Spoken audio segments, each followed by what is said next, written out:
Dr. Fred DiPiero, and this video is about voltage and current dividers.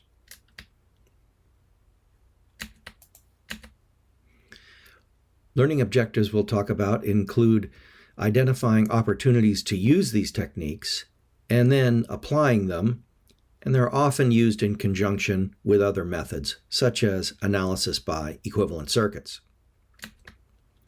Prereqs you'll need include passive sign convention, Kirchhoff's laws, and useful to know analysis by equivalent circuits as well.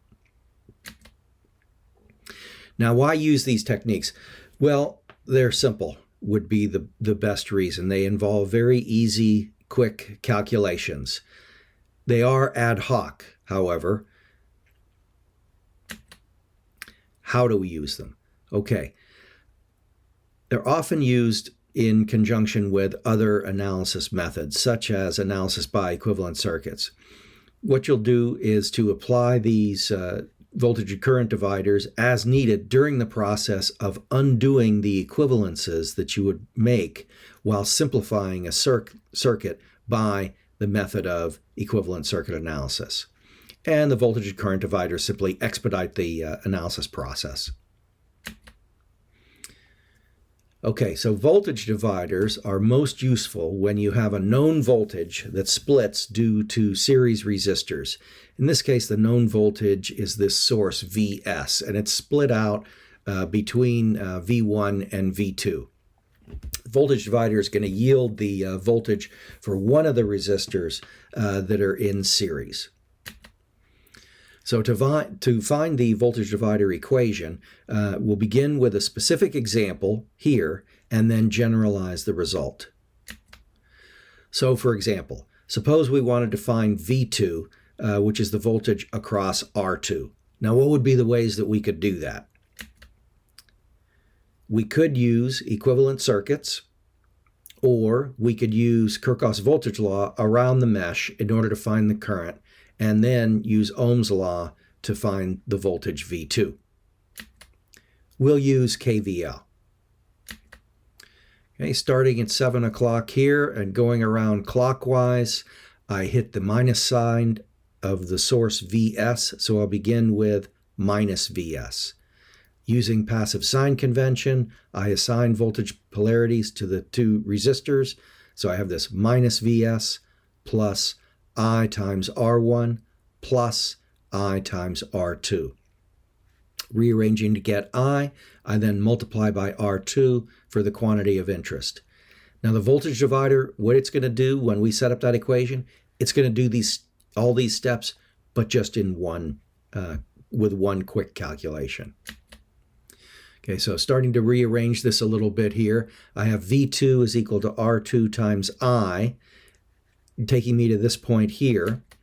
I'll rearrange this, and now you can see the setup here has V2, the quantity of interest, is equal to the total voltage times a fraction here, a fraction that is made up of the various resistor values.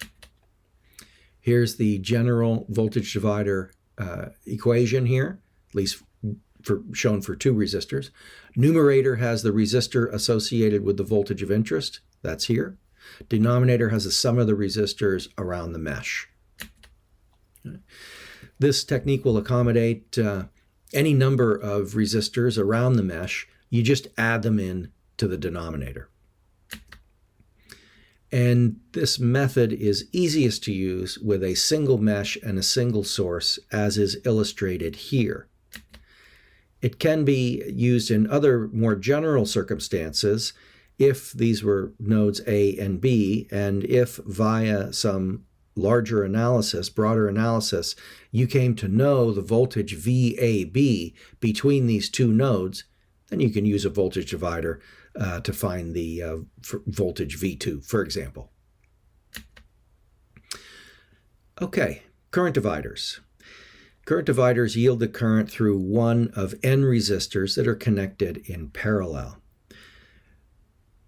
This type of technique is most useful when you have a known current that splits between multiple paths. So here that known current is associated with a current source, IS. Once again, I'll begin with a specific example and then generalize the result. Okay, so let's say you wanted to get I2 flowing down through R2. How could we do that? Well, we try using equivalent circuits. We'll combine R1 and R2 in parallel. Then, via Ohm's law, we'll find the voltage across that parallel combo. Then, once we have that voltage V across each of these elements, we'll come back to this resistor R2, and we'll use Ohm's law in order to find the quantity of interest. Once again, current divider, it's going to just do all this stuff in one step, as with the voltage divider. It's going to do exactly this process here. Okay. So starting that off, we'll get that equivalent resistance by combining R1 and R2 in parallel. Okay. Then we'll get this voltage here by multiplying by the known current IS, which is coming through and splitting between these resistors. Then we'll get this voltage, or this current I2 downward. So I2 is going to be IS times the equivalent resistance divided by R2. And putting in the equivalent here. Okay. Now we have the general form of the voltage divider equation. We get that by rearranging the prior version. You can see it's similar to the voltage divider in the sense that the current of interest, I2, is some fraction of the total current that's coming in. The fraction is somewhat similar to the expression that we had for the voltage divider. First thing you'll notice right off is that the resistors are all in reciprocal form. But beyond that, it's quite similar to the other case in that we wanted to get the current I2 associated with the resistor R2, and R2 is in the numerator. The other resistors that are impacting the split, I'll say again, the other resistors that are impacting the split all appear in the denominator in reciprocal form. Now, any number of parallel resistors can be taken into account using this technique. We just add more resistors, again, in reciprocal form to the denominator. There's another variation on this expression here. It is a little bit simpler, but just take care when using it. And this only applies if there are two resistors.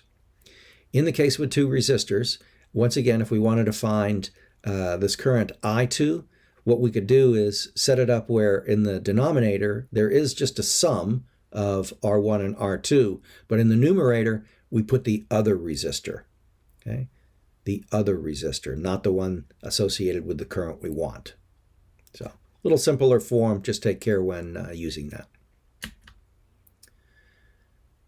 All right, now a classic case to bring up would be a situation when we have a resistor in series with the current source.